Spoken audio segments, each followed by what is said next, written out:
Ya, ada kabar bagus, tapi juga ada kabar buruk, dan itu semua yang menggerakkan market sampai saat ini. Kalau kita lihat harga emas mengalami penurunan, satu safe haven dipertanyakan, tapi ya catatannya adalah dia tidak mau turun terlalu banyak. Tapi apakah ini menjadi tanda-tanda akan terjadi penurunan lanjutan atau justru akan rebound kembali?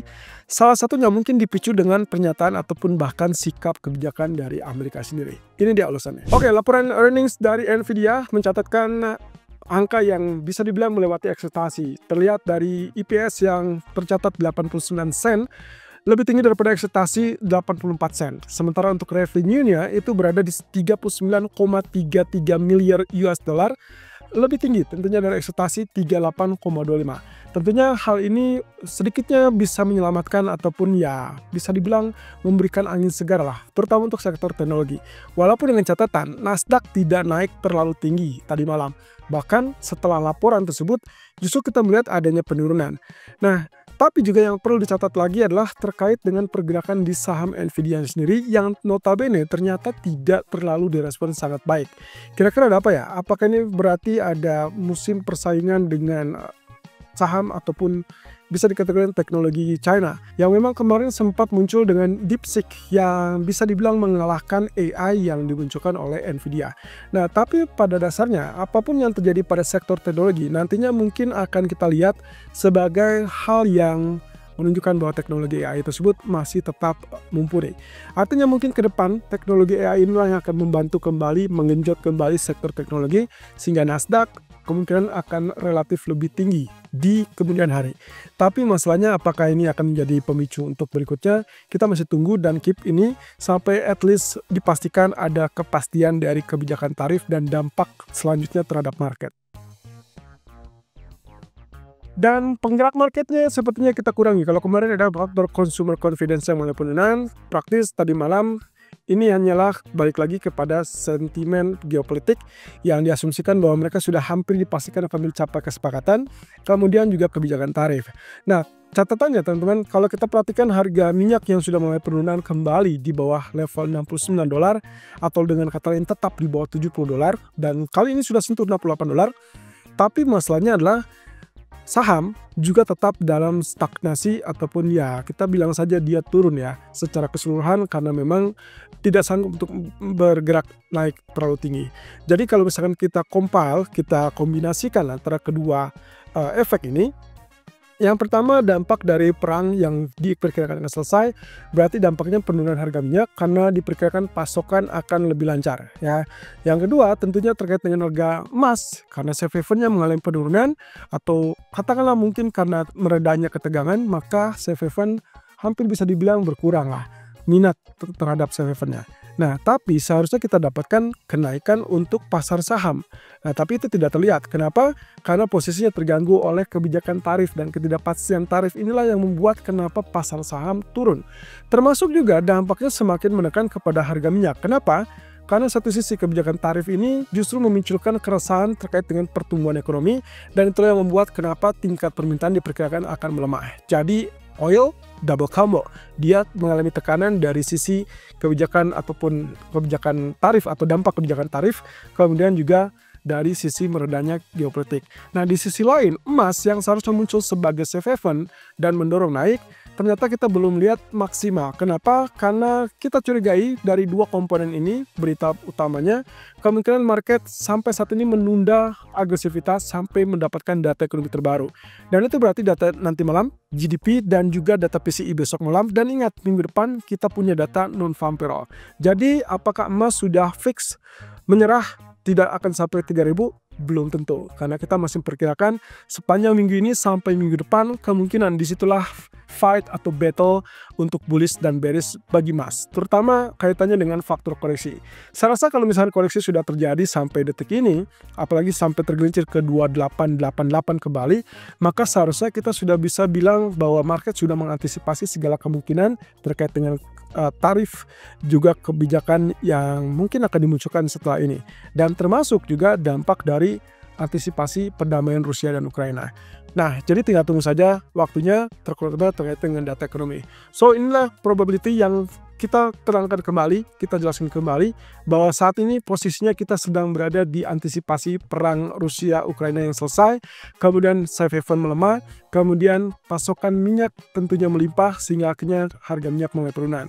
Tapi yang perlu Anda tekankan dalam hal ini adalah beberapa waktu ke depan kita mungkin akan menantikan inflasi tersebut turun apa tidak. Karena misalkan inflasi turun, berarti ujung-ujungnya adalah US Treasury akan menjadi titik keseimbangan baru, atau kita sebut saja dengan potensi dari penurunan tersebut akan memberikan indikasi supaya Fed menurunkan suku bunga apa tidak.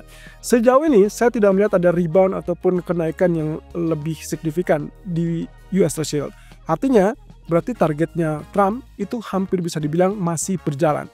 Dan dia sangat menginginkan suku bunga tersebut turun. Tapi karena dia tidak bisa mengintervensi Federal Reserve, maka tujuan utama dia adalah US Treasury yield 10 tahun dipastikan turun dulu supaya nanti kemudian hari Fed tinggal mengikuti dengan memangkas. So, ujung-ujungnya nanti kita akan lihat risk aset seperti saham akan mulai kenaikan dan akhirnya safe haven juga mulai kenaikan. Tapi catatannya, kita harus memastikan dulu inflasi tersebut turun.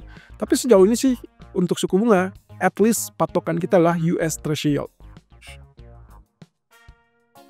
Nah, sementara itu harga minyak dipengaruhi oleh kebijakan Amerika. Ini uraian dan juga ulasan sebetulnya pernah kita bahas dari sejak awal bulan, termasuk juga keinginan Trump dari sejak Davos. So, Trafigura Group mengatakan bahwa kebijakan Amerika inilah yang kemungkinan akan mempengaruhi apa yang akan terjadi pada harga emas.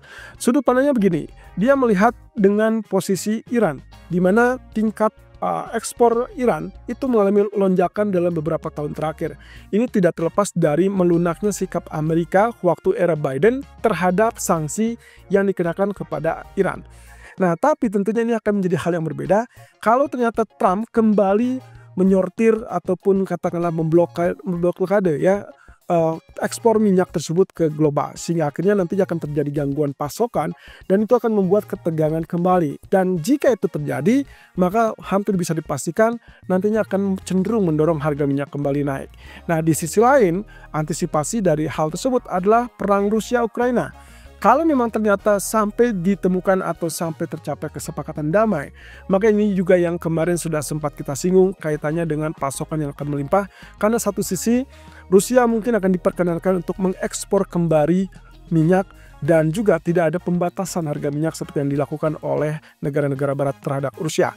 Artinya ini akan menjadi faktor negatif atau penekannya. So, satu titik keseimbangan yang kalau kita bicara tentang Iran ada kemungkinan tendensinya akan meningkatkan ketegangan dan mendorong harga minyak, tapi di sisi lain Rusia Ukraina yang damai berarti akan menekan harga minyak tersebut. Kira-kira apakah Iran juga akan ditargetkan oleh Amerika? Saya rasa kecurigaan saya adalah nantinya akan ada terjadi bargaining ataupun negosiasi, dan ujung-ujungnya Iran boleh diperkenalkan untuk mengekspor dengan tujuan bahwa Amerika pun menginginkan harga minyak relatif lebih rendah. Tapi mungkin pertanyaannya, apa yang akan dinegosiasikan oleh Iran terhadap Amerika? Apakah dia akan meminta sesuatu atau mungkin Amerika akan lebih melakukan pengancaman lebih tegas? Cukup menarik, tapi kita tunggu waktunya. Nah, sementara terkait dengan sikap Trump, ini ada yang cukup menarik teman-teman. Kabar dari Trump terhadap Presiden Xi Jinping. Tadi malam saya sempat mendapatkan salah satu artikel dan juga ada pernyataan dari Trump dalam press conference-nya sedikit menyinggung terkait dengan penawaran dari Donald Trump. Ya, sebetulnya intinya kita lihat ini adalah sikap yang agak relatif lunak kalau kita bandingkan dengan sikap dia waktu menjabat presiden pertama kali di era 2017. Waktu itu dia sangat tegas dengan berlakukan tarif dan juga perang dagang dimulai. Nah, tapi di episode yang kali ini, walaupun kebijakan tarif tersebut sudah berlaku, ternyata Trump melakukan pendekatan yang sedikit berbeda. Kali ini Trump menawarkan kepada China, dalam hal ini adalah Presiden Xi Jinping, untuk berinvestasi di Amerika, dan sebaliknya akan ada balasan. Amerika pun akan berinvestasi di Amerika. Nah, ini yang cukup menarik. Walaupun Trump mengakui bahwa China adalah pesaing, tapi di sisi lain dia juga mengatakan Presiden Xi Jinping sebagai sahabatnya. Cukup menarik ya. Jadi posisinya harusnya ini akan menjadi cooling down untuk market, sentimen positif untuk market, walaupun kebijakan tarif sudah diberlakukan baik itu Amerika terhadap China ataupun China terhadap Amerika. Tapi kita tinggal tunggu ya, apakah nanti di pertemuan ke depan akan ada agenda pertemuan antara kedua pemimpin negara tersebut atau tidak. Nah, agenda penting Kalau misalkan kita perhatikan dari apa yang sudah diberlakukan sejak Februari yang sempat ditunda untuk bulan Maret, kemudian juga ada agenda untuk bulan April, maka inilah agenda untuk tarif Trump. Yang pertama, kebijakan tarif untuk 25% Kanada dan Meksiko kelihatannya masih agak dilematis ya. Satu sisi, harusnya ini akan berlaku di bulan Maret setelah delay kemarin 30 hari dari 4 Februari menjadi 4 Maret. Tapi tadi malam Trump memberikan indikasi bahwa dia melonggarkan kembali, menunda kembali sampai at least di bulan April. Walaupun dengan demikian ada catatannya teman-teman. Ternyata Gedung Putih beberapa waktu kemudian menyebutkan bahwa kebijakan tarif 25% tersebut masih akan berlaku per bulan Maret. Jadi kira-kira mana yang harus dipercaya? Ya intinya pasar untuk saat ini agak membingungkan dari pernyataan Trump ataupun dari Gedung Putih. Tapi pada dasarnya karena sudah tahu tabiat Trump, maka ada baiknya kita tunggu sampai minggu depan apakah itu akan ketuk palu atau kembali ditunda. Indikasi yang awal kita anggap penundaan 2 April, tapi di indikasi lain ya masih tetap berlaku di 4 Maret. Kita tunggu sampai minggu depan. Yang kedua, kebijakan tarif 25% untuk Uni Eropa juga akan diberlakukan, hanya saja tidak disebut kapan waktunya. Ya, tapi jelas di sini sudah menjadi penekanan khusus yang kita perkirakan mungkin di bulan Maret atau April ya, kalaupun misalkan akan mulai berlaku. Dan terakhir terkait dengan tarif resiprokal, tarif imbal balik yang menurut Menteri Perdagangan Howard Lutnick, mereka akan mengumumkan hasil ataupun data mana saja negara yang akan dilakukan tarif resiprokal. Cukup menarik. Dan itu baru akan dirilis di tanggal 2 April mendatang. Ya, jadi dalam 1 atau 2 bulan ke depan kelihatannya ketidakpastian masalah tarif ini masih akan tetap membayangi market. Dan agenda penting untuk minggu depan, kita punya pertemuan tahunan China yang akan dimulai di tanggal 4 Maret.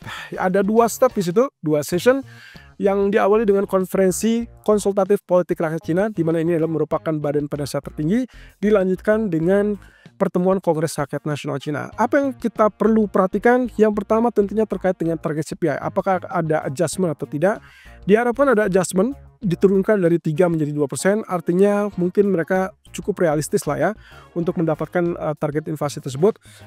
Mengingat aktivitas domestik juga masih belum pulih secara keseluruhan. Walaupun ya sudah kita ketahui bersama ada stimulus moneter dan stimulus fiskal. Yang kedua tentunya stimulus lebih lanjut. Ini yang sangat dinantikan oleh para pelaku pasar kaitannya dengan angka stimulus fiskal yang kemarin mentok ya kalau tidak salah di level 10 triliun yuan. Tapi kita tunggu apakah ini akan ada kelanjutan lebih tinggi atau tidaknya, dan itu baru akan ketahuan minggu depan. Yang ketiga, kuota penjualan obligasi baik itu dari pemerintah pusat ataupun pemerintah daerah, dan terakhir tentunya kaitannya dengan GDP, laju pertumbuhan. Kenapa? Karena ini yang akan memberikan indikasi apakah pemerintah China cukup yakin untuk mendapatkan target pertumbuhan tersebut atau pesimis. Kalau pesimis ini berbahaya teman-teman, artinya Hang Seng akan melorot atau turun drastis setelah kenaikan yang bisa dibilang cukup impresif ya dalam 2 atau 3 minggu terakhir. Nah, ini akan menjadi catatan khusus stimulus dan juga target dari GDP tersebut. Kalau misalkan mereka masih tetap mempertahankan target 5%, berarti masih cukup optimis dengan target pertumbuhan ekonomi mereka. Dan itu harusnya positif terhadap market. Oke, ekonomi kalender untuk malam nanti kita akan lihat data dari Core PCE atau lebih tepatnya durable goods order ya. Kalau Core PCE untuk kali ini mungkin agak diabaikan karena ini akan menjadi rujukan untuk data durable goods-nya. Nah, tapi data PCE yang intinya itu baru akan dirilis besok malam. Nah, oke, berarti initial jobs claim, kemudian durable goods order, lalu kemudian data GDP. Ini akan menjadi indikator utama data fundamental nanti malam, termasuk juga beberapa pernyataan dari pejabat Fed. Nah, tapi yang akan saya tekankan di sini adalah data dari GDP-nya, teman-teman. Tolong perhatikan, terutama basis kuartal yang diperkirakan akan turun ke 2,3%. Dari level 3,1% menjadi 2,3%. Kalau itu nyata, kalau itu terrealisasi, maka kita hampir bisa pastikan dolar akan melemah dan itu berarti kesempatan untuk emas kembali mengalami kenaikan. Artinya mungkin koreksinya agak terbatas dan atau mungkin juga sudah diantisipasi. Nah, tinggal tunggu saja sampai nanti malam di jam 20.30 waktu Indonesia bagian Barat.